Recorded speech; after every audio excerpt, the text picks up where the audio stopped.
In 2009, 6 years after the release of Terminator 3 Rise of the Machines, we were then given Terminator Salvation, a film that everyone had waited a long time for, being that it was set during that future war.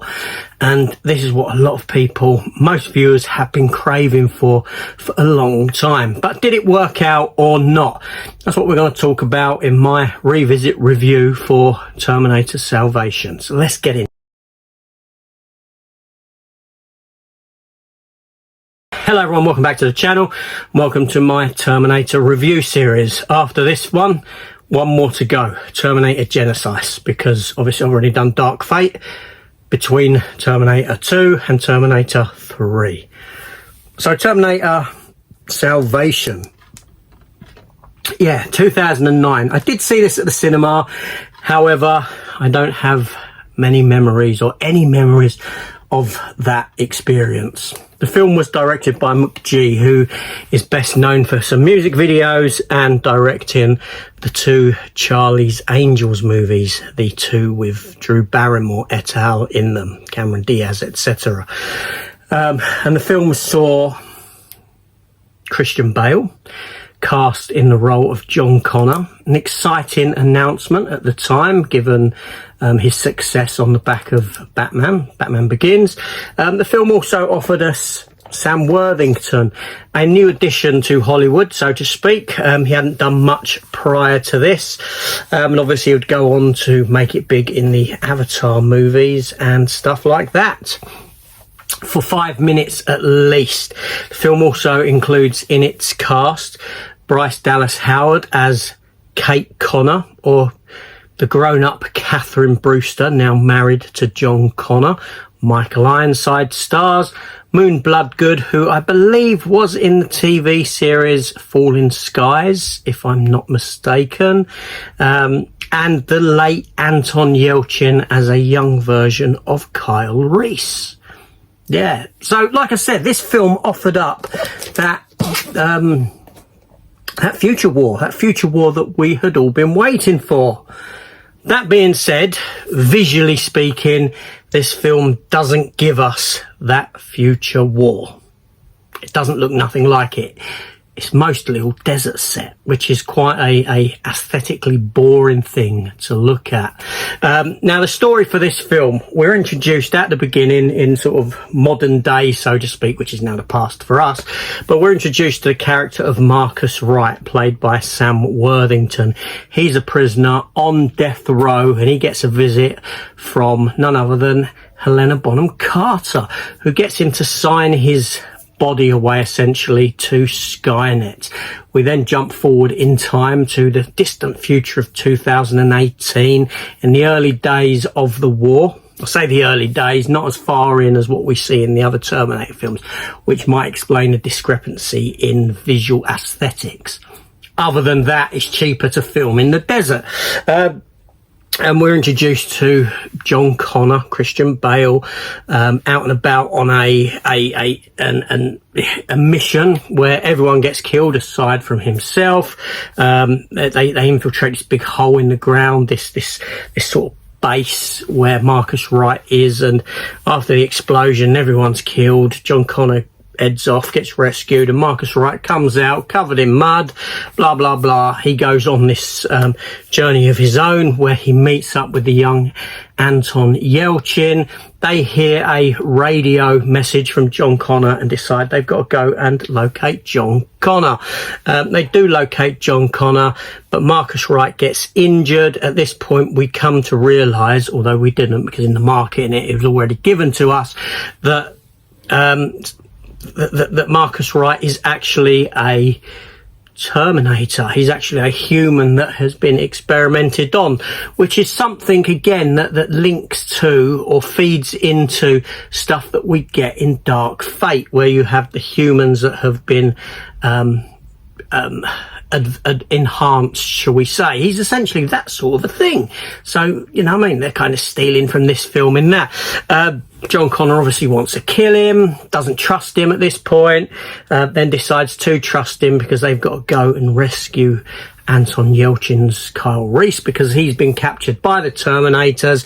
But it's all a big ploy. It's all this plot, this over elaborate plot for them to capture, to use Marcus, to get Kyle Reese being captured. That then draws in John Connor so that they can kill John Connor and all this sort of stuff. And then we get the ending where John Connor is mortally wounded, but Marcus gives him his heart to survive. Yeah. It's a very convoluted story.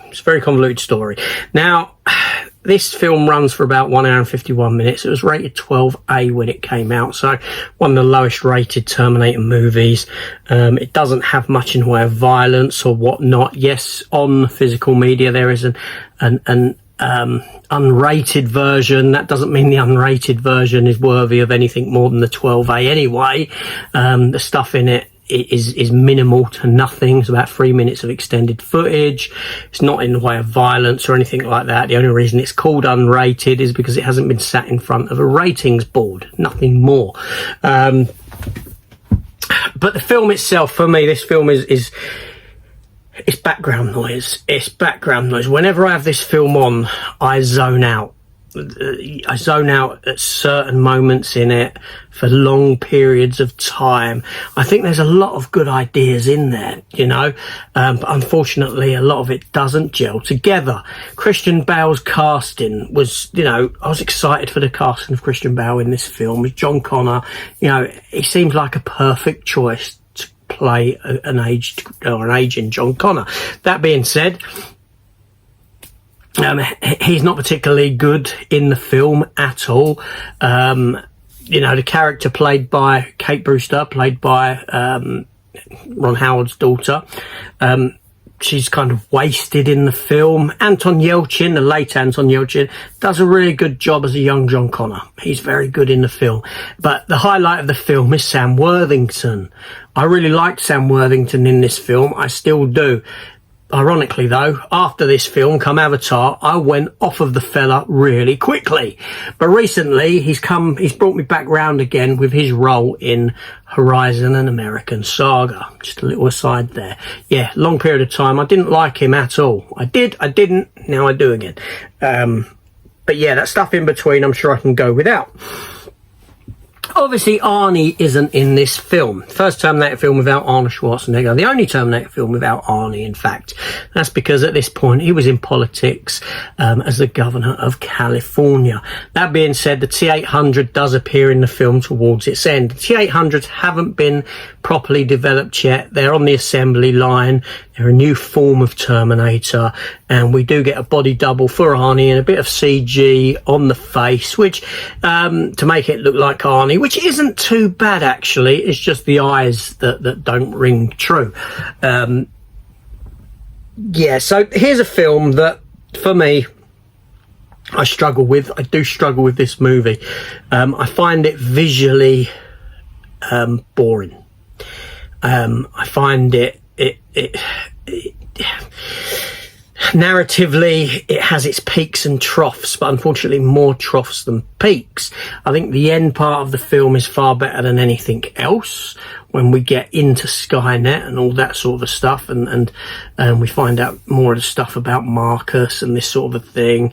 The stuff earlier on in the film, you know, obviously, like I said, John Connor goes against Marcus, but Marcus has developed a bit of a friendship with the character played by Moon Bloodgood, who's the pilot that he assists in rescuing, so to speak, although she didn't need rescuing. Yeah, it's apologies. It's a tonally bad film. Drags in parts, some good performances, some bad performances. Some of the effects are very good.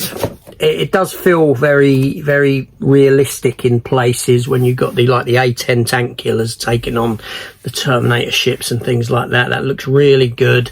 That being said, when this film came out in 2009, it was trying to compete with the Transformers, and thusly you were given these robots in this film, these great big towering robots that are collecting humans to ship off to this farm, so to speak, for them to be done with whatever they do with them. You've got the motorcycle Terminators. Funnily, Danny Elfman does the soundtrack for this film. I didn't realise that until watching it just now, and his name popped up. What an odd choice. What an odd choice to have Danny Elfman doing the score for this film. That being said, it's quite a good score. He does a good job with it. In sound design, there's a lot of stuff when it comes to those big giant Terminators, and when you see the sort of battery farm of humans in Skynet, there's these sounds that are very reminiscent of War of the Worlds and the big tripod type aliens and the sort of the ships and the sounds that they make, the sort of industrialized kind of sounds are there present in the Terminator machines in this, which I thought was very good and interesting. So yeah, it's a film with some good ideas, doesn't entirely come together and gel for me. Yeah, it is what it is for this one, unfortunately. But there we go, Terminator Salvation, my thoughts. Now I will be back, obviously, with Terminator Genesis, whatever you want to call it, and then I will deliver a ranking of the Terminator franchise thereafter. And I may also do a video after that, just taking a look at my editions of the Terminator movies, the steelbooks that I have for the films. So be sure to join me for that as well. So I'll see you in a few days' time. I'm not saying when, I'm not sure, for Terminator Genesis. See you then.